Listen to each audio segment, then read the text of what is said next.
igisa nk'icyagoye kumvikana hagati ya Rayon Sport na Muhadjili ni ibiganiro n'ubundi Muhadjili akomeje kugirana n'andi makipe atandukanye kuko bavuga yuko yatambikaga bwamaga close akabwira Rayon Sport ati ndabasinyira ariko bishobora kuba byamera nkuko byagenze kuri Rutanga na Police ati igihe n'ikipe yo hanze mwe turi kuganira yaramuka ibaye seriye mwandekura nkigendera igihe icyo ari cyo cyose. Ahangaha rero agasa nkaho ariho habayemo ikibazo ariko nanone n'andi makuru agiye agaragara hanze y'uburyo ibiganiro byatangiye na mbere yuko uyu musore agera mu gihugu cy'u Rwanda akaza gufata icyumweru ari mu kato akaza kukavamo. Byaravugaga yuko Rayon Sport ifuza kumusinyisha imyaka 2 ariko Muhadjili akabagora avuga ati byibuze umwaka umwe w'icyo asa nkaho agarukaho cyane nuko yasinye igihe gitoya kubera ko arabizi ko ni umukinnyi isoko ryo muri South Africa n'andi makipe atandukanye ya hano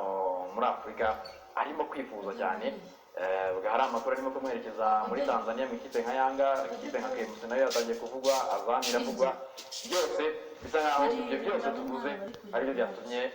kumvikana hagati ya Rayon Sport na Muhadjili Hakizimana bidakunda kuri uno munsi wa gatanu. Ku mugabane wa Afrika ikipe ya Racing d'Abidjan imaze guhabwa igikombe cya shampiyona